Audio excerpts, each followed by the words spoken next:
Lo de hoy, de esta semana, está en Mateo 12:21 y en el Nuevo Testamento griego, que por cierto la cuarta edición va a salir con este verbo tan exótico, por así decirlo, que es el verbo esperanzar.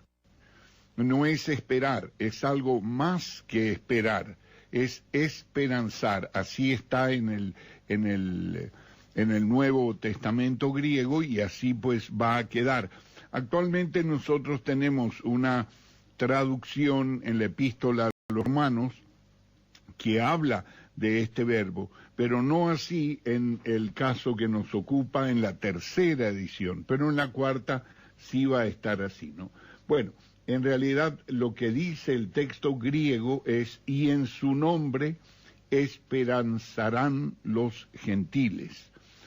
Veamos bien, en su nombre esperanzarán los gentiles. Lo que pasa es que cuando nosotros vamos a la base textual de Hebrea, que es el Antiguo Testamento, si usted va y busca, pues es la cita de Isaías 42:4. Estoy en la lámina 7.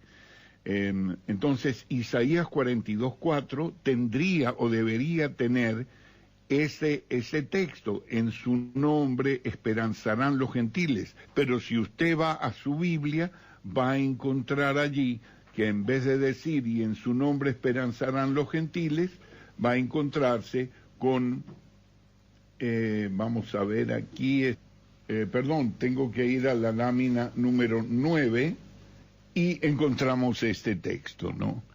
Y las islas esperarán su ley. Ahora, allí no son gentiles, sino islas, allí no hay nombre, sino es la ley. Y sabemos pues que Cristo nos vino a traer algo mucho más importante que la ley, porque Él cumplió la ley en sí mismo para darnos la gracia. Entonces, esto pues se debe al proceso de corrupción textual que de una manera, por así decirlo, voluntaria, exprofeso, hicieron pues el judaísmo central, los líderes los fariseos del siglo I, cambiaron muchísimas citas donde estaba pues el concepto profético de la palabra en el Antiguo Testamento, y lo pusieron, lo acomodaron para que de alguna forma no respaldara las aspiraciones justas y lógicas y verdaderas que tenía y que tiene el Señor Jesús como el auténtico y único Mesías de Israel. Entonces pusieron allí, pues, y las islas esperarán su ley. Pero si nosotros vamos, pues, a los manuscritos, claro, esto surge un poco. Fíjense la cara del muñequito, estoy en la lámina número 10, ¿no? Un poco de perplejidad, porque uno no espera hallar ese texto allí, y en efecto no está, ¿no? En la lámina 11, pues llamamos a nuestro amigo y asistente el hombre de la lupa, que lo llamamos siempre, ¿no?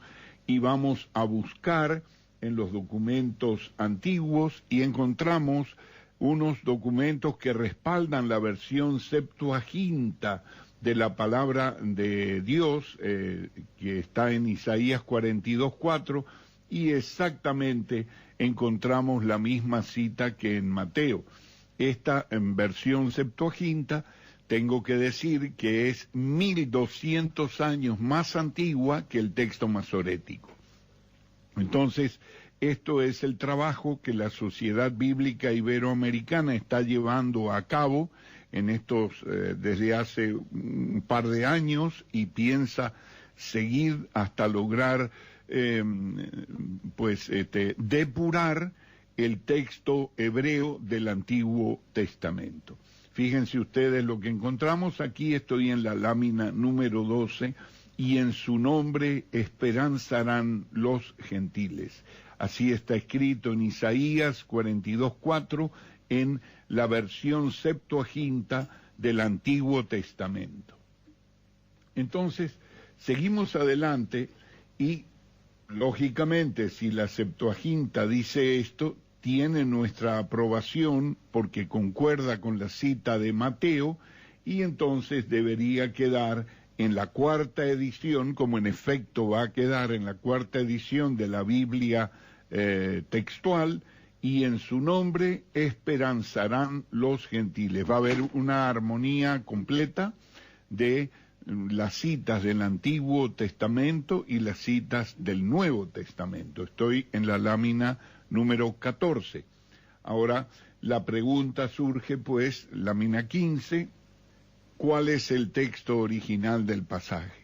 Recordemos siempre esa pregunta, ya son 14 veces que la venimos haciendo. ¿Cuál es el texto original del pasaje?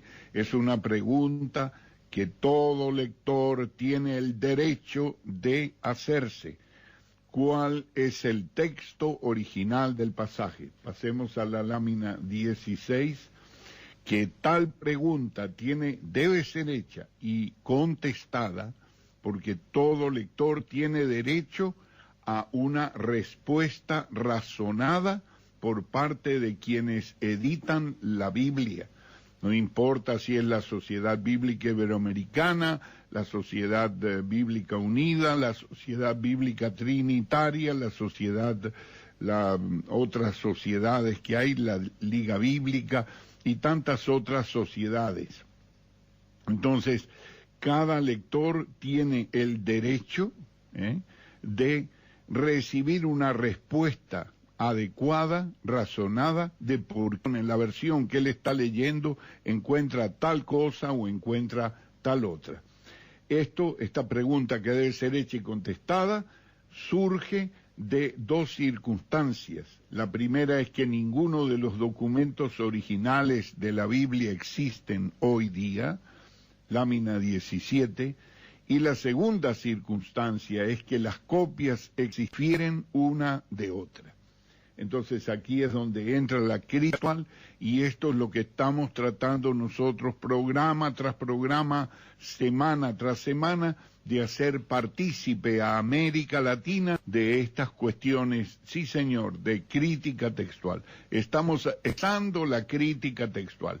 Creemos que todos podemos entenderla con un poco de esfuerzo y todos podemos llegar a conclusiones sanas y no dogmáticas, y entender lo que está pasando cuando leemos la Biblia. Entonces, esto es el origen de esta espada de doble filo